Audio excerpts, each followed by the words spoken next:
창세기 9장 1절과 7절입니다.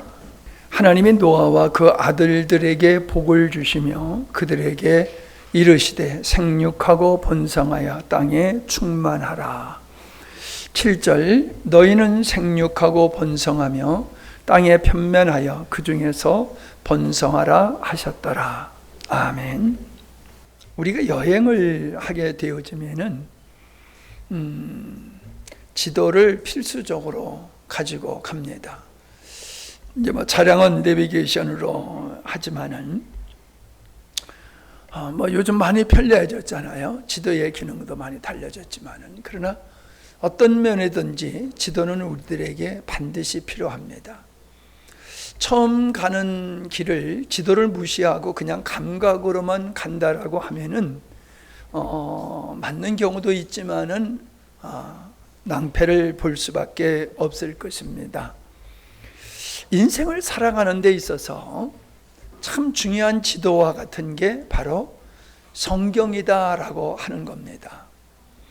우리 노예의 목사님 한 분, 참 그분은 그 재능이 탁월하신 분인데 이분은 핸드폰을 사거나 무슨 기계를 사면요 사용 설명서를 다 읽으신대요. 여러분 그렇게 보신 적 있으세요? 우리는 그냥 대충 끼고 껐다 켰다 기본적인 것만 하지 그 기능을 다 우리는 안 살펴보거든요. 근데 그분은 무슨 기계를 사든지 사면은 심지어 자동차도 그 얼마나 두껍습니까? 자동차 그 사용 설명서요. 그거 다 공부하신대요. 그거.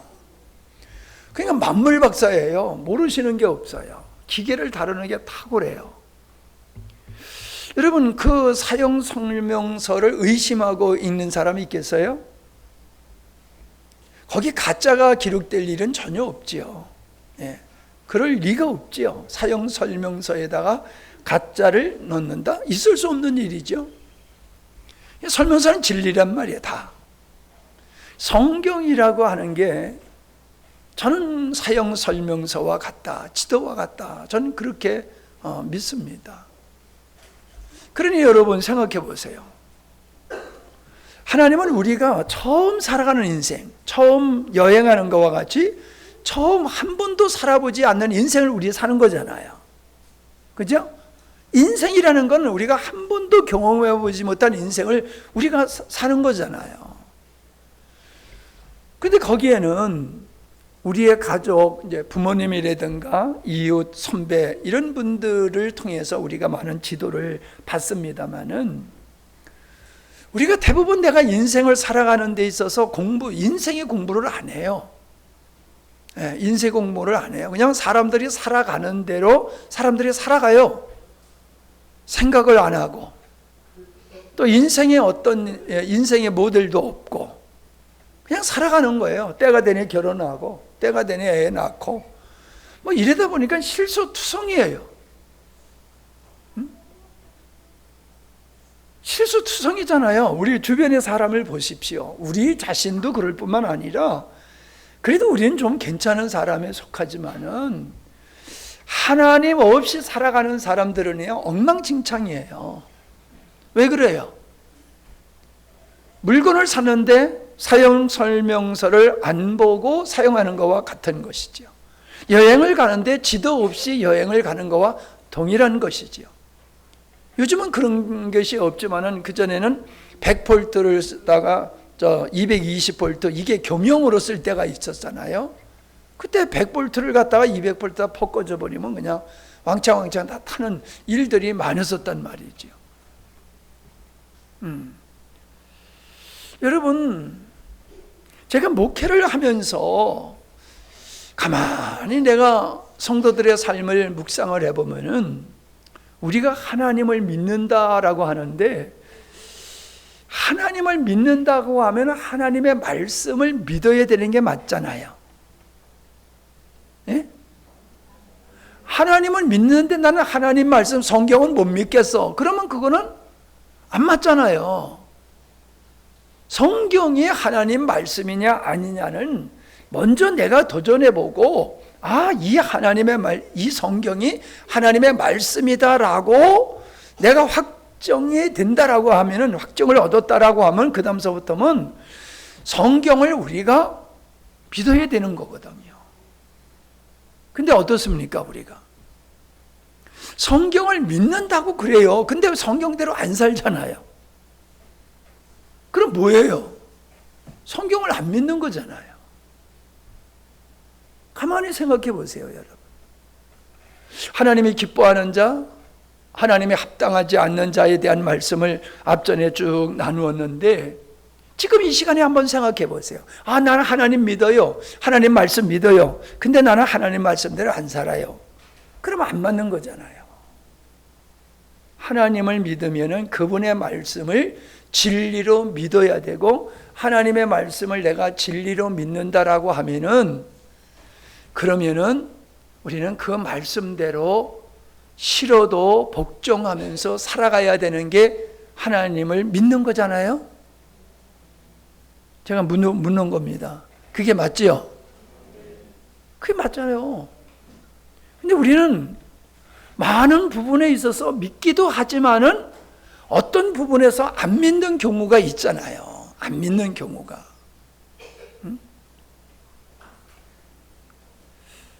그건 어떻게 생각하세요? 그냥 넘어가도 되는 건가요? 공의로운 하나님께는요, 그냥 넘어가는 법이 없어요. 그러니까 우리가 살아계신 하나님을 믿는다고 하면서 살아계신 하나님의 영광을 우리 삶 속에서 충만히 누리지 못하는, 하나님의 지혜와 지식의 충만함이 예수 그리스도 안에 있고, 그 예수 그리스도 안에 있는 그 지혜와 지식의 총명함이 우리가 누릴 수 있는 것인데, 우리가 그런 것들을 누리지 못하고 우리가 죄를 이기며 그리스도의 분량까지 이룰 수 있다는 언약의 말씀을 믿는다고 하지만은 실제적으로 안 되는 이 모든 일들은 하나님이 일을 안 하셔가 아니라, 내가 하나님의 말씀을 믿는다고 할지라도 내 속사람이 하나님을 추구하고 하나님을 사랑하고 하나님의 언약의 실현을 위해서 살기보다는, 믿는 것은 믿는데 삶은 여전히 내가 목적된 삶을 살게 되어지면은 믿는다고 하는 게 의미가 없다는 거예요. 여러분, 이거를 깊이 생각하셔야 됩니다. 우리 그리스도인은 종말론적 인생관을 가지고 신앙생활을 해야 된다, 그런 말씀들을 하는데, 그게 무슨 뜻이냐 하면은, 하나님께서 창조하신 목적이 반드시 이루어질 것이다. 즉, 이 세상의 마지막은 반드시 있다. 내 인생의 마지막도 있지만은 세상의 마지막도 있다라고 하는 그런 가치관을 가지고, 세계관을 가지고 우리가 인생을 살아야 되는 거다, 그렇게 말씀하고 있는 것이거든요. 근데 우리가 성경, 하나님의 말씀이라고 하는 성경을 통해서 하나님은 이미 지도와 같이 우리가 가야 할 길을 지도가 다 가르쳐주고 있듯이, 우리 인생에 살아야 할 길, 역사의 그 진행과 마지막에 어떻게 될 것이냐, 그래서 우리가 어떻게 거기에 반응하며 살아야 되느냐라고 하는 것을 성경에 다 기록되어 있다는 거예요. 마치 시험 보는 사람에게 답안지를 주고 시험 치는 것과 같은 거예요. 그냥 하나님의 말씀은 우리에게 교훈을 정도 주는 정도가 아니라, 하나님의 말씀은 사형 설명서와 같고 지도와 같기 때문에 그대로 하지 아니하면 문제가 생긴다는 거예요. 우리의 삶 속에 여러 가지 복잡한 문제가 생긴 이유는 사형 설명서대로 우리가 살지 않았기 때문에 우리의 인생에 문제가 많이 발생한다라고 하는 것이거든요. 그래서 우리는 성경을 부분적으로 아는 것보다도, 이제 큐티하는 사람들이 대부분 성경을 부분적으로 쪼개보는 데 탁월해요. 그런데 그분들에게서 큰 아쉬운 점이 뭐냐면 성경을 하나님의 관점에서 보는 이 안경이 없다는 거예요. 이 안경.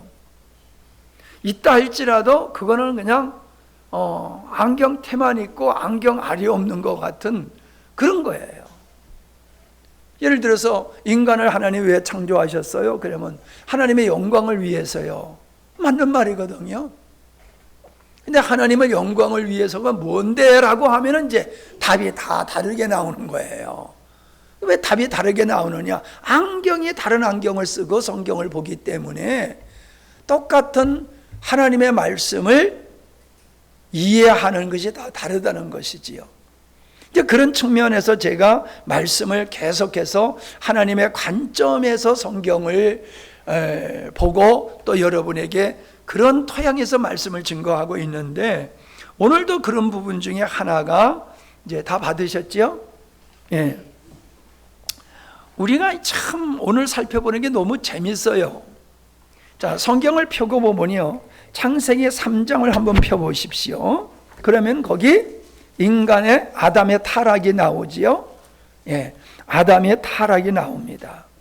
자, 그래서 4장에 가게 되어지면 어떤 일이 벌어집니까? 가인이라고 하는 육에 속한 아들을 낳게 되어집니다. 가인과 아벨을 낳게 되지만은 결국 제사를 통해서 인정받지 못한 가인이 동생 아벨을 죽이게 되어지는 것을 보게 되어집니다. 그러면서 족보가 거기에 나와요.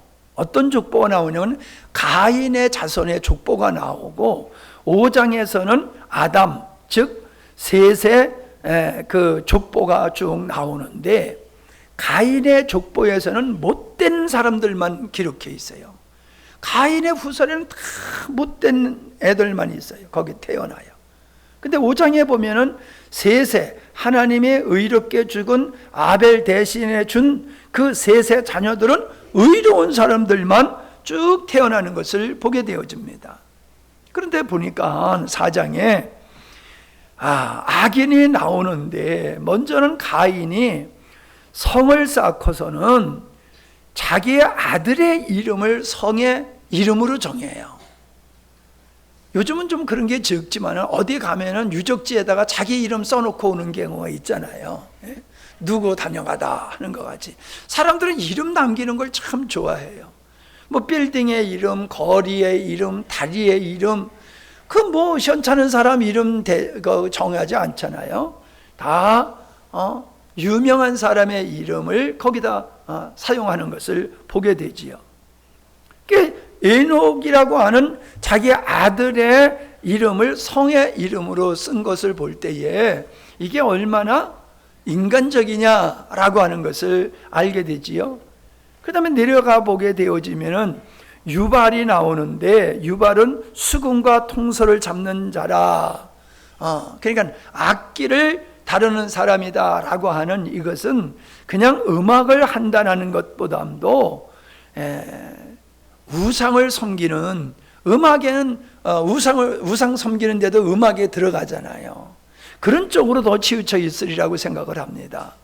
두발 가인은 날카로운 기계를 만들었는데, 이거는 살인 기계를 만들었다, 이렇게 보면 될 거예요.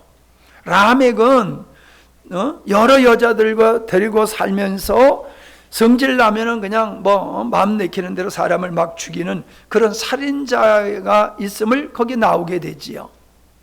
이렇게 가인의 후손은 아주 못된 사람들이 쭉 나오게 되는데, 5장에 보면은요, 거기 에녹이 나와요. 근데 가인의 아들 에녹과 여기서 나오는 에녹은 달라요. 24절에 보면, 22절과 24절에 보면은 에녹은 하나님과 동행했다. 무두셀라는 300년과 하나님을 동행했다. 하나님을 동행했다라고 얘기를 하고 있어요. 에녹은 하나님과 동행하다가 죽음을 맛보지 아니하고 들림을 받았다고 그랬지요. 무두살레는 969세를 산 사람이지요. 노아가 나옵니다. 노아는 홍수의 심판을 받지 않는 사람들이에요. 그래서 셋의 후손들은 다 의로운 사람들임이 이렇게 기록되어 있음을 이제 보게 되어집니다. 자, 그런데 6장에 가가지고 이제 노아 인간의 타락이 나와서 노아 홍수 심판이 나오지 않습니까? 자, 이것 한마디로 얘기하면은 혼합이지요. 하나님의 아들들과 사람의 딸들이 혼합되어 있다. 늘 얘기하지만은 아무리 물통이 커도 거기에 독극물 한 방울만 떨어져도 사람 먹지를 않지요. 혼합되어 있는 거, 독이 이렇게 썩은 사과가 사과 상자에 하나만 있어도 그거는 다 버리게 되잖아요. 그래서 사람이 육체와 혼합, 그 세상과 혼합됨으로 말미암아 육체가 되고, 육체가 된 것을 하나님이 심판하신다. 그래서 누가복음에서 17장에서 뭐라고 말씀하고 있습니까? 제자들이 예수님께 세상의 마지막 때는 어떤 징조가 있겠습니까? 그랬더니 노아 시대 때를 얘기했잖아요. 그 노아 시대 때가 어떻다는 거예요? 먹고 마시고 시집가고 장가가고 사고 파는 것이다. 사람들이 거기에 온전히 다 빠질 거다. 그게 뭐예요? 육적인 중심의 삶을 얘기하고 있는 거잖아요. 그 먹고 마시고 시집가고 장가가는 게 그게 죄가 아니에요. 그걸 얘기하는 게 아니라 그것을 목적으로 살았다는 거예요. 영적인 게 거기는 하나도 없잖아요. 오직 육체를 위한 것만 얘기를 하고 있잖아요. 그러니까 우리가 생각하는 악함이다, 죄라는 개념보다도 하나님이 없이, 하나님과 상관없이 살아가는 삶이 육체라는 것이고, 그 육체된 사람을 홍수로 심판하셨다라고 하는 게 노아 홍수에서 보여주고 있는 것이지 않습니까? 그러니까 우리가 믿는 사람이 세상적인 것과 혼합된다는 것이 얼마나 무서우냐라고 하는 것을 우리가 인식을 해야 될 줄로 압니다. 그런데 재미있는 게 뭐예요? 홍수가 끝난 다음에 하나님께서 노아에게 하신 말씀이 뭡니까? 내가 복을 줄 터이니 너희는 생육하고 번성하고 땅에 충만하라. 두 번이나 그렇게 말씀을 하시지 않습니까? 이건 아담에게 하신 말씀이란 말이에요. 그런데 이 말씀은 아담에게 하신 말씀이고 노아에게 하신 말씀이지만 아브라함과 그 후손들에게도 해당되는 말씀이더란 말이에요.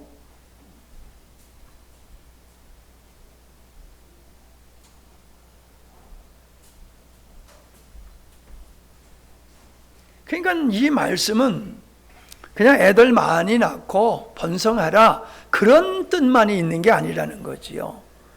하나님께서 하나님의 형상대로 지음을 받은 아담에게 너는 생육하고 번성하고 땅에 충만하라 다스리라라고 하는 것은 하나님의 창조 의도와 연관해서 하신 말씀이지 애 많이 낳고 번성해라 그런 뜻만 가지고 있는 게 아니라는 것이지요.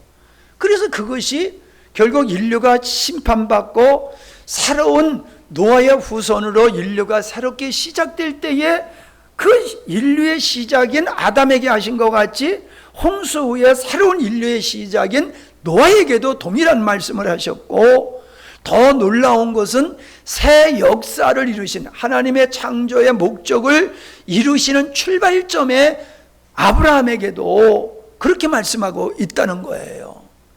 그래서 내 자손이 하늘의 별과 같이 바닷가의 모래같이 많아질 것이다. 이게 뭐예요? 내가 생육하고 번성하라는 것이 반드시 이루어질 거다. 그 말씀을 하고 있는 것이거든요. 근데 그 말씀이 어떻게 이루어졌습니까?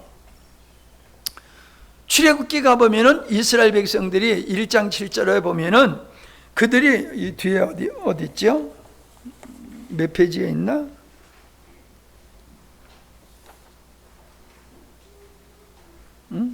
그건 내가 안 썼나 봐.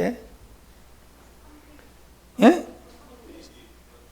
3페이지 중간에 보면은 이스라엘 자손은 생육하고 불어나 번성하고 매우 강하여 온 땅에 가득하게 되었더라. 하나님의 후손은 하나님 나라 도성을 건축할 백성이다. 자, 그건 좀 띄었어야 되는데 결국 뭐예요? 하나님의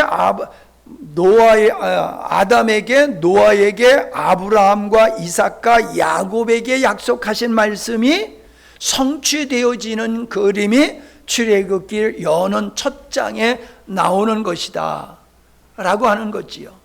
그러니까 여기서 생육하고 번성하고 땅에 충만한다라고 하는 것은 아까도 얘기했지만은 그냥 자녀 많이 나가지고 인구수 많은 그런 의미가 아니라는 거예요. 하나님의 창조 의도와 연관된 말씀이다, 그 말씀이지요.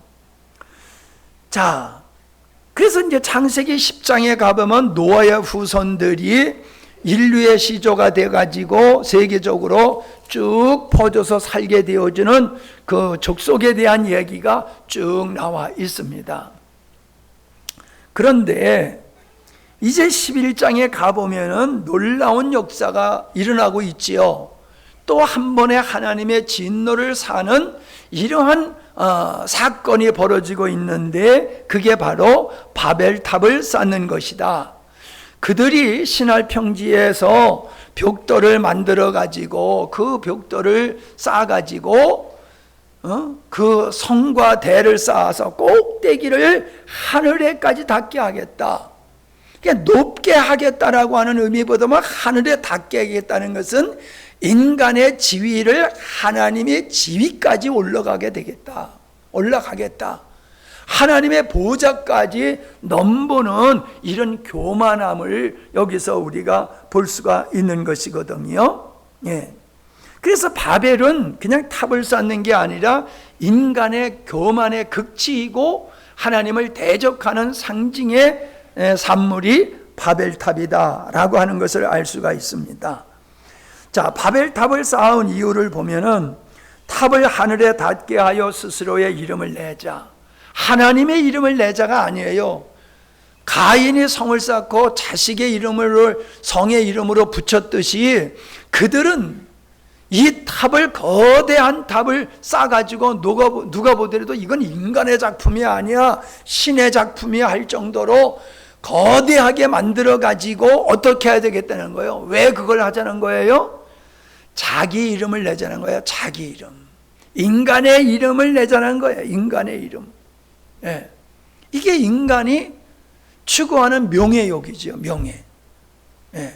돈을 잃으면은 조금 잃는 거리고, 명예를 잃으면 더 많이 잃는 거리고, 건강을 잃어버리면 다 잃어버린 거다, 그런 얘기를 하는데 사람들은 명예를 굉장히 중요하게 생각합니다. 예, 여러분, 우리가 살아가는 삶의 결과로 명예를 얻는다고 하는 것은 뭐 그건 시비 걸 일이 없어요. 근데 사람들은 명예를 얻기 위해서 노력을 하고 자비를 베풀고 구제를 하고 선행을 하고 그런단 말이에요. 그건 하나님이 기뻐하는 게 아니라는 거예요. 네가 지금 하는 행위가 하나님을 높이려고 하는 거냐, 내 이름을 높이려고 하는 거냐, 그 행위를 보시는 게 아니라 그 저희를 보시는 거예요. 목적이 하나님이냐 너냐라는 거예요. 근데 바벨탑을 쌓은 목적은 하나님이 아니라는 거지요. 자기들의 이름을 높이는 거지요. 명성을 얻겠다는 거예요. 명예를 얻겠다는 것이지요. 이건 피조물의 자리를 떠나서 하나님의 영광을 추구하는 모습임을 우리가 알 수가 있습니다. 그 다음에 뭐라고 얘기를 하고 있습니까? 4절에 보면은 지면에 흩어짐을 면하자. 여러분, 지면에 흩어지는 것은 정복하고 다스리는 사명자로서 인간이 흩어져서 사는 것은 하나님이 당연하게 만드신 원리거든요. 근데 안 흩어지겠다는 거예요. 흩어지지 않겠다는 거예요. 왜 흩어지지 않으려고 그랬을까요? 여러분, 사람들이 흩어져서 삽니까? 도시에서 삽니까? 도시에서 살잖아요. 흩어져서 잘 안 살잖아요. 사람들이 이름으로 그룹을 만들어 가지고 자꾸 모임 해 가지고 서로 단체를 만들잖아요. 왜 단체를 만들어요? 개인이 가서 으쌰 하면 좀 미친놈이네 그러지만요, 단체가 가서 단체 이름으로 프랭카고 벗들고 손 흔들면요, 나라에서도 그거를 무시를 안 하잖아요. 단체는 힘이란 말이에요. 힘. 그들은 힘을 길러가지고 하나님 없이도 우리가 멋지게 우리의 행복을 위해서 살겠다라고 하는 저의로 그들은 흩어짐을 면하고 똘똘 뭉쳐가지고 자기 힘으로 자기 영광을 위해서 살겠다라고 하는 게 바벨탑을 쌓은 동기다라고 하는 겁니다. 자, 그런데 재밌는 건 뭐냐 하면은 10장에 보면은 니므롯이라고 하는 사람이 나와요. 8절에 보면은 니므롯이라고 나오는데 이거는 열왕기 상황인가 하에도 봐도 이 니므롯이 나옵니다.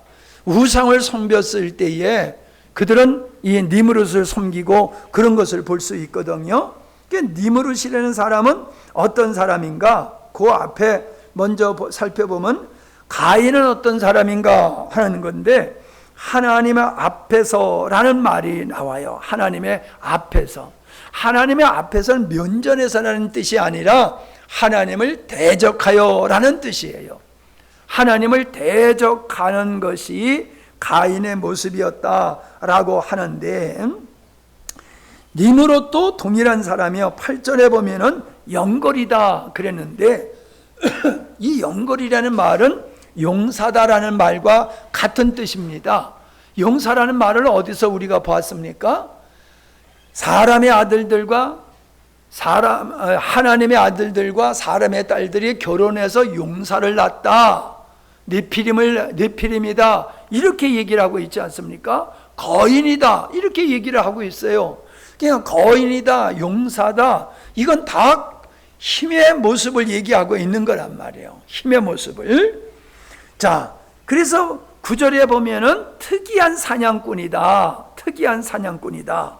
그렇게 얘기하고 있고, 그 다음에 나라를 세우게 되지요. 나라를 세우게 되는데 어디서부터 세우냐 하면은 그의 나라는 시냥 땅의 바벨과 쭉 해서 아스루 그래가지고 쭉 내려와서 니누에 여기 이 지역 지금에 말하면 메소포타미아 지역을 다 얘기하는 거지요. 지금 이라크, 이란의 영역을 얘기하는 거란 말이에요. 거기에다가 이 니므롯이 자기를 위한 하나님을 위한 나라를 만드는 게 아니라 도성을 짓는 게 아니라 인간을 위한 그런 나라를 세운 것을 우리가 볼 수가 있습니다. 자, 우리는 이 가인과 니므롯은 자신을 위해서 자신의 힘으로 나라를 세운 거다. 그게 바로 세상 나라의 원조가 되는 것이다 라고 하는 것을 알게 되지요. 그래서 나중에 보면은 거기 2페이지에 보면은 아스루와 바벨론이 북이스라엘과 남유다를 멸망시킨 장본인들이다 라고 하는 거지요. 하나님을 대적하여서 자기들을 위한 나라를 만들었던 그 후손들이 하나님의 나라, 하나님의 백성인 이스라엘, 북이스라엘과 남유다를 멸망시키는 존재로 등장하는 것을 보게 되지요. 그러니까 세상 나라는 항상 하나님의 나라, 하나님의 백성들을 공격한다, 핍박한다. 이게 역사적으로 증명되는 것을 볼 수가 있습니다.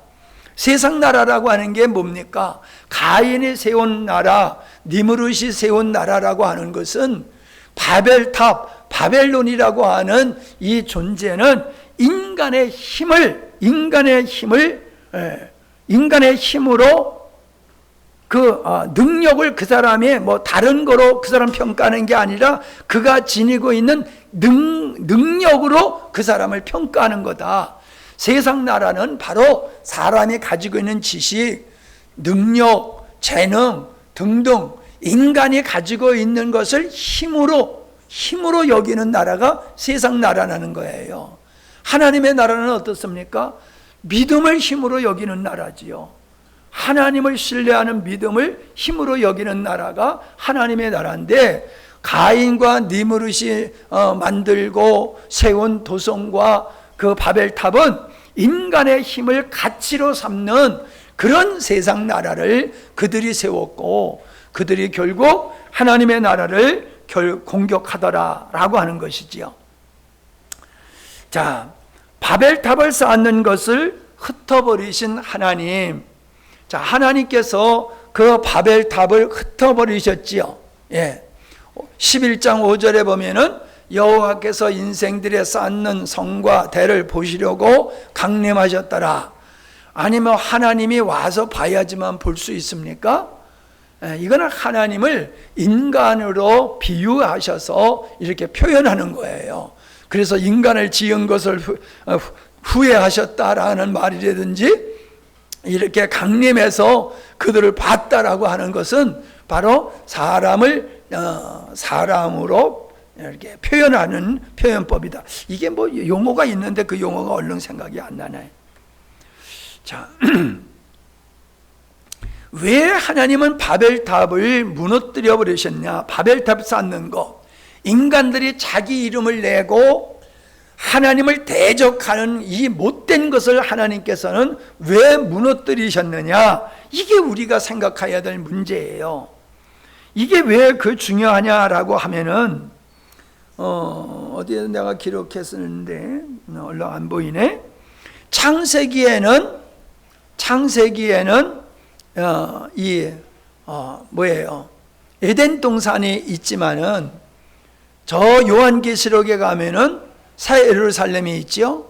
창세기에는 바벨탑이 있고 요한계시록에 가보면은 멸망받는 바벨론이 나오는 것을 보게 되어집니다. 18장에 보게 되어지면 나오게 되어지는데, 자, 이게 굉장히 재미가 있지 않습니까? 네. 멸망받은 하나님께서 흩어버리셨던 그 바벨탑을 쌓는 사건과 인생의 마지막, 인류의 마지막에 멸망받는 것이 바벨론이다. 그런데 바벨론은 18장을 읽어보면은 거기는 세상의 군왕들과 돈 많은 상고, 이 장사하는 사람들이 멸망받으면서 탄식하는 모습이 나오거든요. 그건 뭡니까? 사람들이 오직 먹고 마시고 즐기고 명예와 권세를 누리는 거, 힘을 가지고 사람을 압제하고 다스리는 거, 이걸 목적으로 삼던 사람들이 멸망당하는 것이 그게 바벨론의 멸망이고, 세상 나라를 멸망하는 것이 바벨론의 멸망을 얘기하는 거다. 이렇게 연결이 되어지는 것이거든요. 너무 재밌어요. 그래서 이 바벨탑을 쌓는 것을 흩어버리신다고 하는 것은 하나님의 마지막 심판의 모형이다 라고 하는 것이지요. 여러분, 얼마 전에 어떤 분이 이제 상담을 왔는데 참 열심히 참 그분만큼 열심히 한 사람이 없을 정도로 열심을 낸 분이에요. 뭐 구체적으로 얘기하면 또 여러분이 알 것 같으니까는 얘기를 안 하는데, 그냥 내가 봐도 벌써 오래전에 그분을 만났을 때 저거 바벨탑 쌓는 거다라고 하는 게 보이더라고요. 근데 잘 돼요.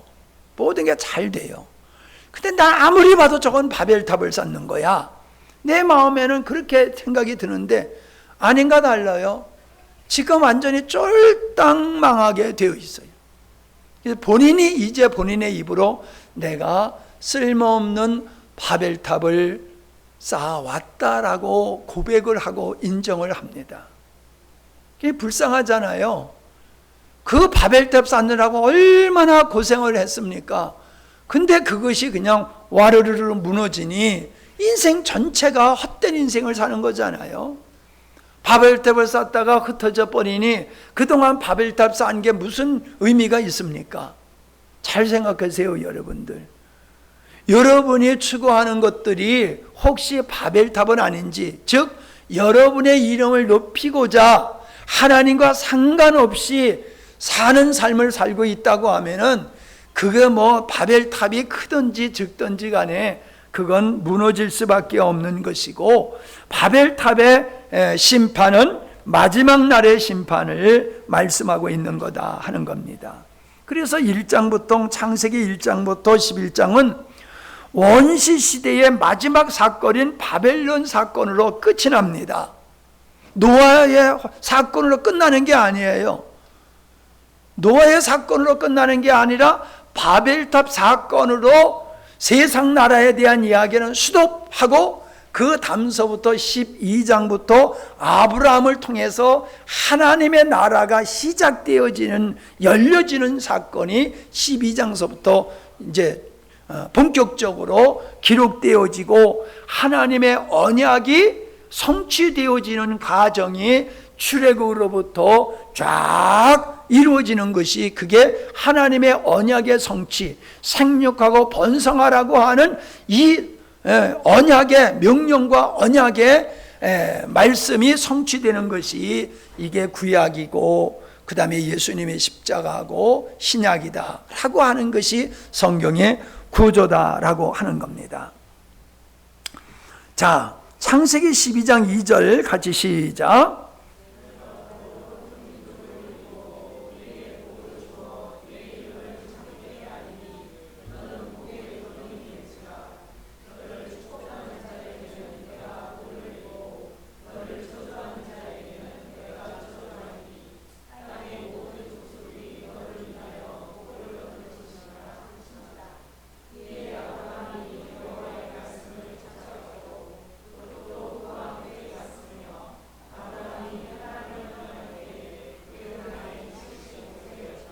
예, 여러분, 바벨탑을 쌓을 때는 자기 이름을 높이는 것에 대한 심판이라고 그러셨는데, 여기에서는 아브라함을 내가 너의 이름을 창대케 하겠다라고 말씀을 하십니다.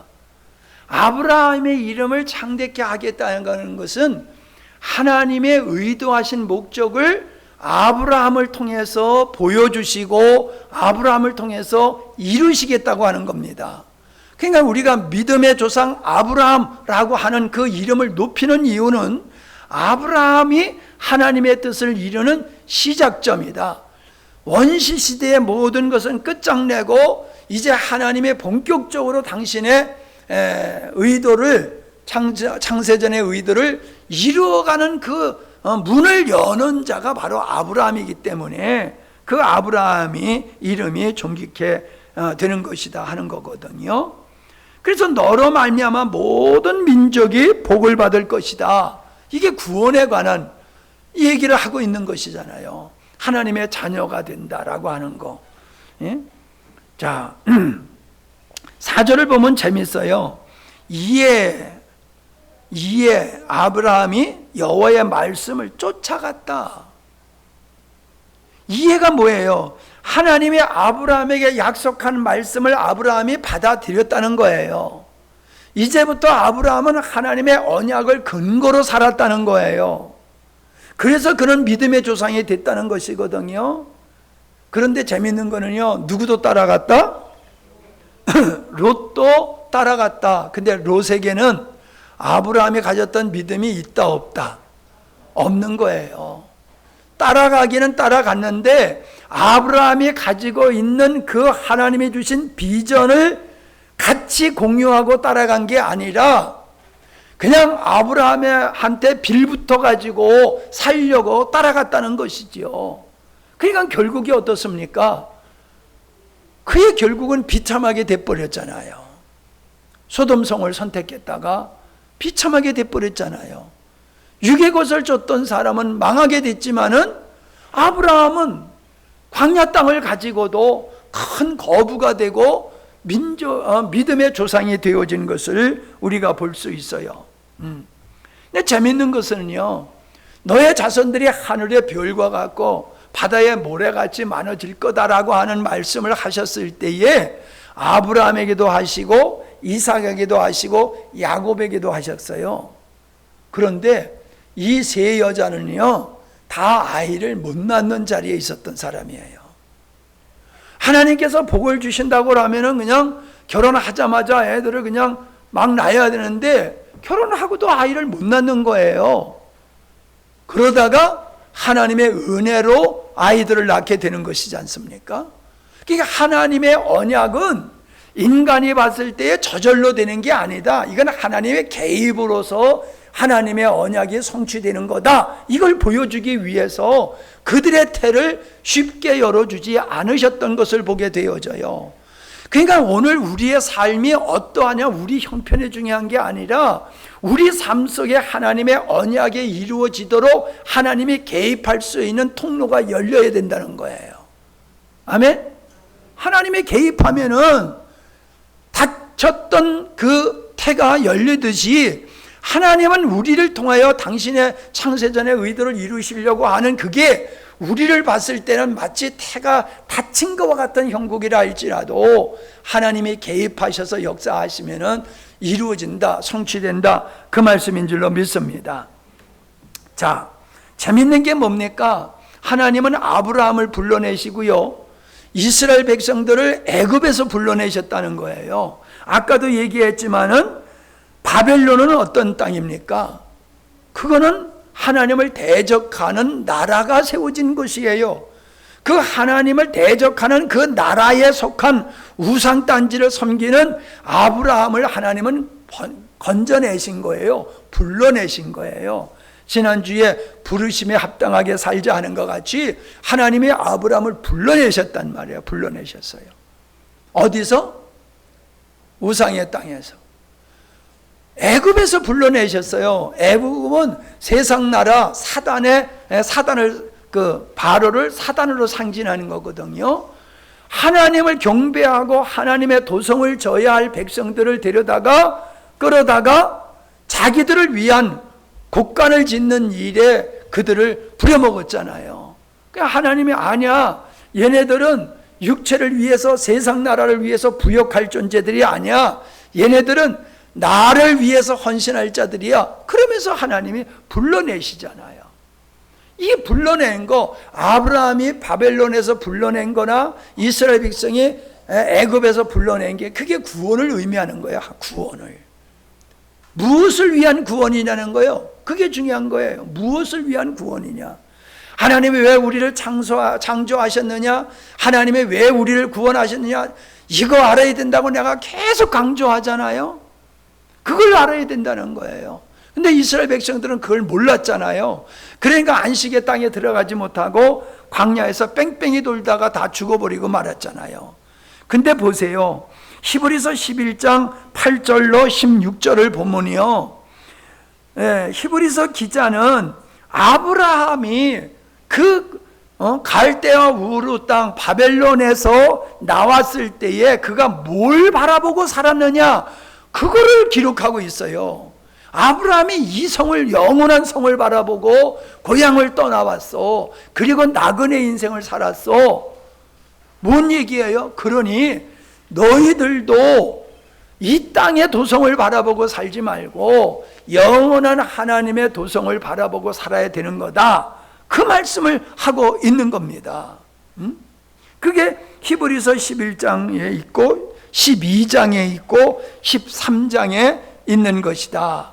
그래서 이거 뭐 쭉 여러분이 읽어보면은 되실 거예요. 12장 22절만 뭐 그거 다 읽어봅시다. 자, 시작.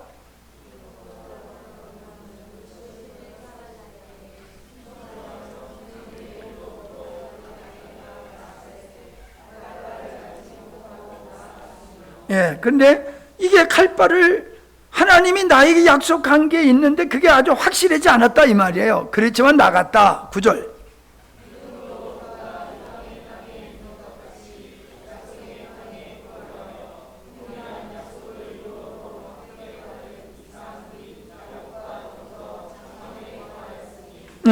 그 약속의 땅에 와가지고 아들과 그 손주들과 그 땅에서 장막에서 거하였다. 근데 여기 유업을 함께 받을 이렇게 말씀을 하고 있죠. 자, 10절.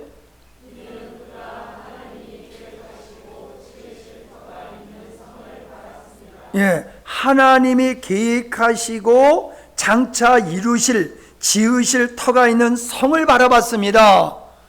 이게 굉장히 중요한 거예요. 아브라함은 자기가 살 땅에 어떠한 곳을 바라본 게 아니라 장차 하나님께서 계획하신 그 건축할 그 성, 우리가 말하면 새 예루살렘이지요. 그걸 바라보고 아브라함은 약속의 땅에서 나그네와 같이 살았다. 그 말씀을 하고 있는 거거든요. 11절.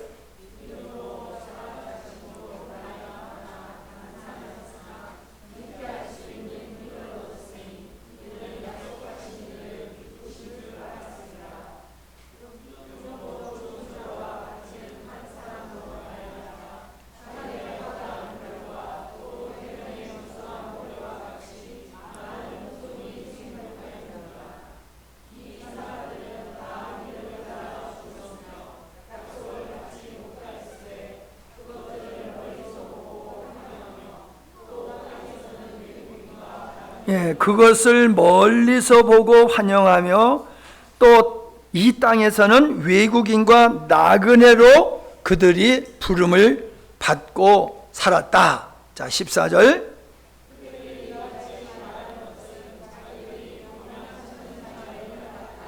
예, 아브라함이 본향을 찾았다는 거예요. 갈대와 우르를 찾았다는 게 아니라 하나님이 지으실 성을 그걸 본향으로 생각하고 그것을 바라보고 살았다. 그 말씀을 하고 있는 거죠. 그 다음에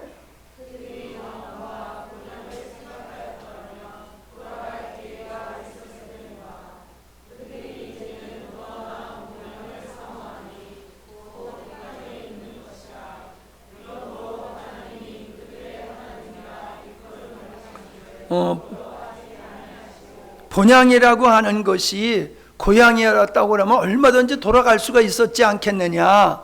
근데 그들이 돌아가지 못한 이유는 이 땅의 어떤 성을 말하는 것이 아니라 하늘, 하나님이 그들의 하나님이라 일컬음을 받으심을 부끄러워 아니하신다. 16절 앞에 그들이 이제는 더 나은 본향을 사모하니 곧 하늘에 있는 것이라. 아브라함이 사모한 것은 하늘에 있는 성을 사모했다는 거예요. 그게 새 예루살렘을 의미하는 거란 말이에요. 그래서 끝절에 보면은 한 성을 예비하셨으니라. 한 성, 새 예루살렘을 하나님은 예비하시고 그것을 바라보고 아브라함이 살았다. 그 다음에 12장 22절 시작.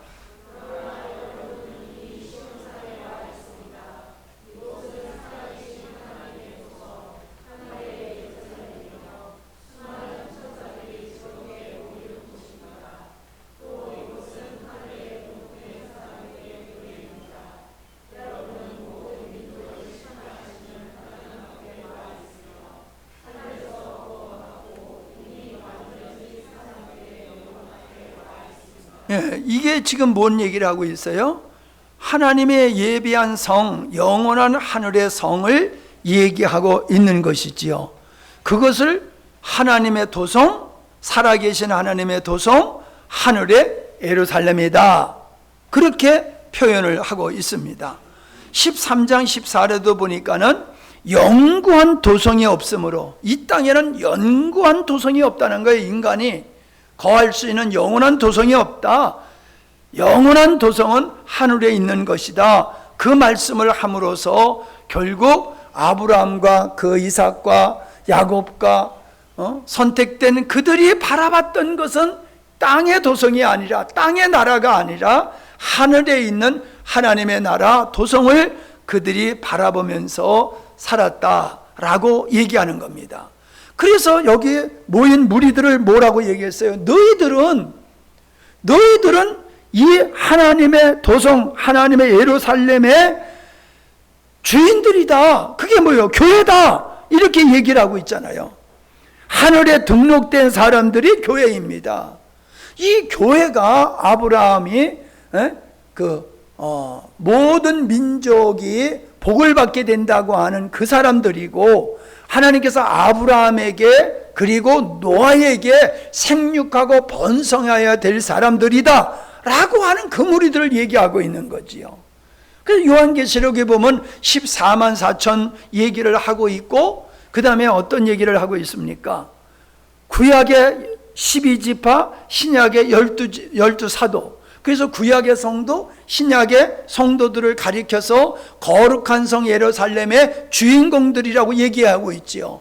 그 거룩한 성의 주인공으로서 거기서 하나님과 함께 영원한 세계로 들어갈 수 있는 그 사람들, 그게 하나님의 나라고 그게 하나님의 백성이다.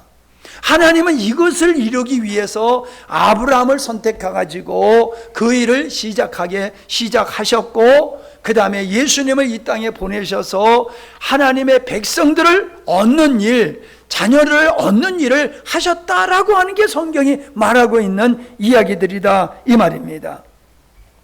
그래서 출애굽기 1장 7절에 이스라엘 자손은 생육하고 불어나 번성하고 매우 강하여 온 땅에 가득하게 되었다라고 하는 이 말씀은 하나님이 아브라함에게 약속하시고 노아와 아담에게 약속하신 것이 이제 신실하게 성취되어지고 이루어지는 사례를 말씀하고 있는 거지요.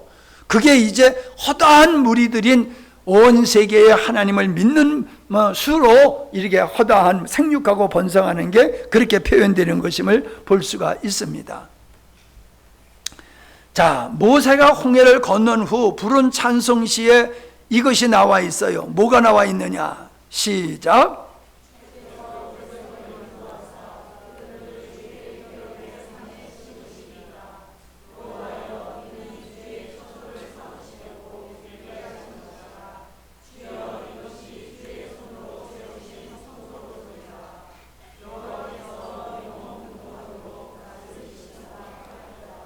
모세가 홍해를 기적적으로 건넌 후에 하나님을 찬양하는 그 시에 이 얘기가 있는 것이거든요.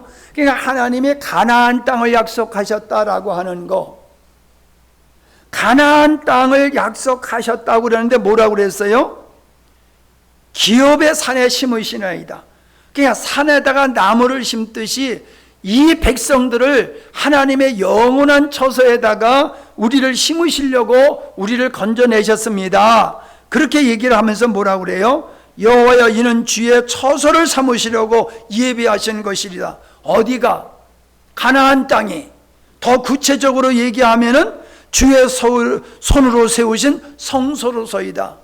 하나님이 아브라함에게 약속한 가나안 땅, 그 가나안 땅에서도 예루살렘은 하나님이 좌정하시는 그곳이다. 영원히 거하시는 것이다. 그 예루살렘이 바로 새 예루살렘의 모형이다 라고 하는 것을 말씀해 주고 있는 것입니다.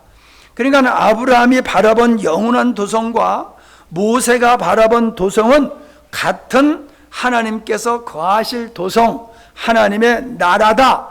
아브라함도 그걸 바라봤고 모세도 그걸 바라봤고 이스라엘 백성들을 인도에 냈는데 이걸 그들이 몰랐다는 것이지요. 우리는 알아야 돼요. 그들은 몰랐지만. 왜? 우리는 이미 상당히 이루어지고 이제 끝만 아직 안 이루어졌거든요. 그러니까 만약에 우리가 거룩한 성 새 예루살렘을 소망하고 살지 않는다고 하면 광야에서 방황하는 이스라엘 백성들과 동일한 겁니다. 그들은 하나님의 영원한 성을 바라보지 않았기 때문에 늘 불만불평이 먹고 마심에 대한 불만불평이었잖아요. 멸망받는 노아 시대에 있던 사람들은 늘 먹고 마시는 삶 속에서 멸망받았잖아요. 오늘도 동일해요. 오늘도 예수 믿는 사람들이 그 영원한 새 예루살렘을 바라보고 아브라함과 같이, 이삭과 같이, 야곱과 같이, 모세와 같이, 여호수아와 같이 살아야지 되는데 그걸 안 바라보면 광야에서 죽은 사람들과 똑같은 사람들이라는 거예요. 누가?